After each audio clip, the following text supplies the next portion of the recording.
ఎందుకంటే రోజువారీ విచారణకి హాజరవ్వమన్నారు అనేది జగన్ రెడ్డికి వ్యతిరేకమే. బట్ దాంట్లో ఫలానా డేట్ నుంచి రోజువారీ విచారణ జరగాలి, అలాగే జగన్మోహన్ రెడ్డి కూడా కంటిన్యూగా కోర్టులకి విచారణకి హాజరవ్వాలి అనేది రెండు పాయింట్స్ దాంట్లో ఉంటే బాగుండేది. ఇప్పటికీ అతను అన్ని కోర్టులని అన్ని వ్యవస్థల్ని మేనేజ్ చేస్తూ ఉన్నాడు. అయితే అతని బెయిల్ రద్దు చేయాలనేది వెనక్కి తీసుకోవటం, రెండోది సరే పక్క రాష్ట్రానికైనా పోయినసారి జడ్జిమెంట్లోనే చెప్పారు అది పెద్ద ఇప్పుడేం పెద్ద విషయం కాదు, పక్క రాష్ట్రానికి వెళ్ళవలసిన అవసరం లేదని చెప్పేసి. కాకపోతే బెయిల్ రద్దు అది కూడా అవసరం లేదన్నారు. అది జగన్మోహన్ రెడ్డికి రిలీఫ్ చెప్పాలండి. బెయిల్ రద్దు అవ్వలేదంటే రిలీఫే కదా ఒకటి. రెండోది ఏంటంటే సుప్రీంకోర్టులో ఏదో జరుగుద్ది అనేదా అంత పెద్ద ఇదిగా నాకేమో జడ్జిమెంట్ అనిపించలేదు. రోజువారీ విచారణ జరగాల, ఎప్పుడు నుండి జరగాల, ఒక కట్ ఆఫ్ డేట్, ఈ డేట్ నుండి ఈ డేట్ లోపల అయిపోవాలా కేసు, ఇది న్యాయ వ్యవస్థకే ఇది ఛాలెంజ్గా మారింది అనేటువంటి కామెంట్స్ కరువుగా సుప్రీంకోర్టు జడ్జీలు ఏం చెప్పలేదు అక్కడ. అదే కదా ప్రాబ్లం. మళ్ళీ ఎప్పుడు జరుగుద్దో, మళ్ళీ జరగాలని చెప్పి మళ్ళీ ఒక పిటిషన్ వేయాలేమో, ఫలానా డేట్ నుండి ఇవ్వండి ఆర్డర్ అని చెప్పి మళ్ళీ రఘురామకృష్ణరాజు గారు లాయరు మళ్ళీ సుప్రీంకోర్టుని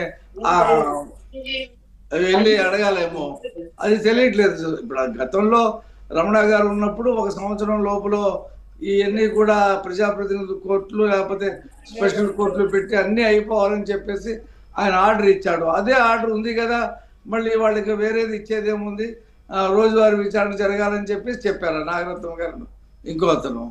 కాబట్టి ఎప్పుడు నుండి జరగాల చట్టంలో ఉండేటువంటి మరి ఆ మూమెంట్ అంటే ఎవరు తీసుకురావాలా? సిబిఐ.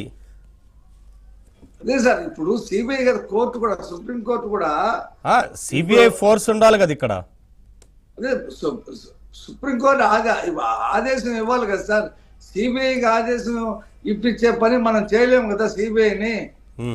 సుప్రీంకోర్టు కిందకి వెళ్ళారు, ఇది తొందరగా జరగాలని, బెయిల్ క్యాన్సిల్ అవ్వాలని ఇతర రాష్ట్రాలకు వెళ్ళాలని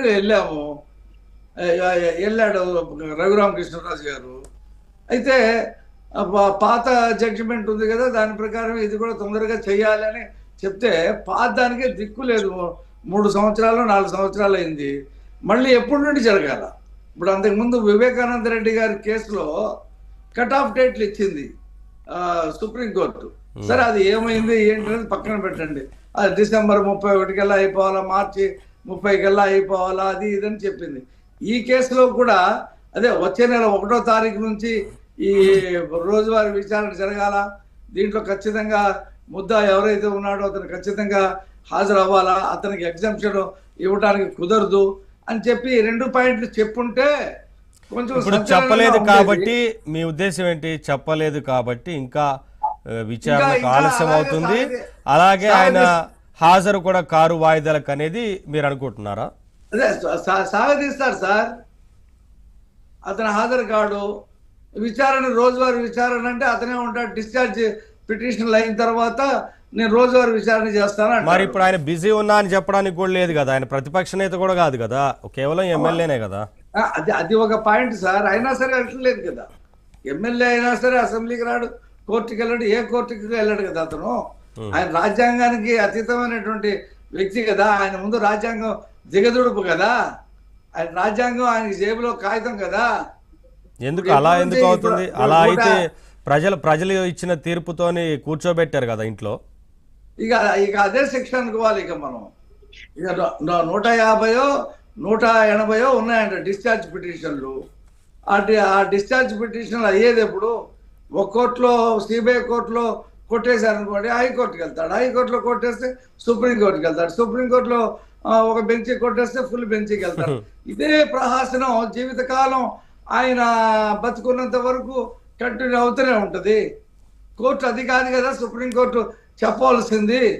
12 సంవత్సరాల నుంచి ఇది ఏంటి, ఇలా ఎందుకుంది, దీని మీద మేము సీరియస్గా ఇచ్చేస్తున్నాం, ఫలానా డేట్ నుండి 2 కోర్టులు 3 కోర్టులు ఏర్పాటు చేసైనా సరే డిశ్చార్జ్ పిటిషన్లకి ఒక కోర్టు, రెగ్యులర్ దీనికి ఒక కోర్టు అని చెప్పి పెట్టి